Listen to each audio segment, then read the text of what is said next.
இயற்கையை அழித்து வாழ நினைக்கும் மனிதர்களுக்கு மத்தியில் தங்களுடைய ஊரில் அழிந்து வரும் பனைமரங்களை மீட்டெடுக்கும் முயற்சியில் தனியார் அமைப்புடன் சேர்ந்து ஈடுபட்டிருக்கிறார்கள் ராமநாதபுரம் இளைஞர்கள். பார்க்கலாம். தனக்கென பல சிறப்புகள் மிகுந்த அடையாளங்களை கொண்டுள்ள இந்த பனை மரங்கள் என்றும் ஒரு அதிசயமே. பனங்கற்கண்டு, பனை வெள்ளம், பதநீர் என பல்வேறு மருத்துவ குணங்கள் நிறைந்த இயற்கை பொருட்களை கொடுக்கும் இந்த மரங்களை வெறும் விறகிற்காக வெட்டி அழிக்கின்றனர் என்பது வேதனை. இப்படியே நிலைமை தொடர்ந்தால் பனை மரங்கள் மொத்தமாக அழிந்துவிடும் என்பதால் இதனை தடுக்க தனியார் தொண்டு நிறுவனத்துடன் கைகோர்த்துள்ளனர் இந்த பகுதி மக்கள்.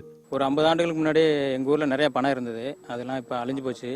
திரும்ப அதை கொண்டு வரதுக்காக நாங்கள் எல்லாம் நட்டுக்கிட்டு இருக்கோம். பசங்க, மற்றபடி எங்கள் எல்லா நண்பர்கள் இயக்கத்திலிருந்து பனங்கொட்டைகளை நட்டு எதிர்காலத்திற்கு வழிவகுக்கும் இந்த முயற்சிக்கு அரசு உதவி செய்தால் தமிழகம் முழுவதும் பல்வேறு கிராமங்களில் பனைமரங்களை விதைக்கும் பணி வேகம் எடுக்கும் என்கின்றனர் தொண்டு நிறுவனத்தைச் சேர்ந்தவர்கள். நேற்று நாங்கள் அறிவித்த இணையதளம் மூலமாக அறிவிப்பட்டதுனால பல கிராமத்திலிருந்து எங்களுக்கு தொடர்பு கொண்டு நிறைய வாழ்த்துக்கள் வருது. எங்கள் கிராமத்திலையும் இந்த செயல்பாடுகளை நிறுவ வேணும்னு சொல்லிட்டு பல கிராமங்கள்லேருந்து அழைப்பும் வந்திருக்கு. அதை உடனடியாக நாங்கள் நிறைவேற்றி காட்டுவோம்.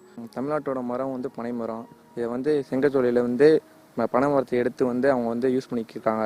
இதை வந்து நாங்கள் வந்து என்னன்னா மீட் எடுத்துக்கிறோம். மீட் எடுத்து நாங்கள் வந்து ஒவ்வொரு கிராமத்தில் வந்து ஒவ்வொரு பனை மரமாக நாங்கள் நட்டு வந்துட்டு இருக்கோம்.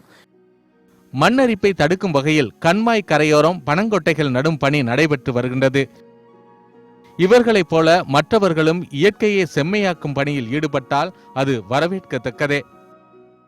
பனைமரத்தை தமிழர்களும் தமிழகமும் மறந்து விட்டது. தற்பொழுது பனைமரத்தை மீட்டெடுக்கும் முயற்சியில் தனியார் அமைப்புகள் முன்னெடுத்து வருகின்றனர். உடனடியாக தமிழக அரசும் தனியார் அமைப்போடு இணைந்து பனைமரத்தை மீட்டெடுக்க வேண்டும். ராமநாதபுரத்திலிருந்து மகேஸ்வரன், நியூஸ் 18 தமிழ்நாடு.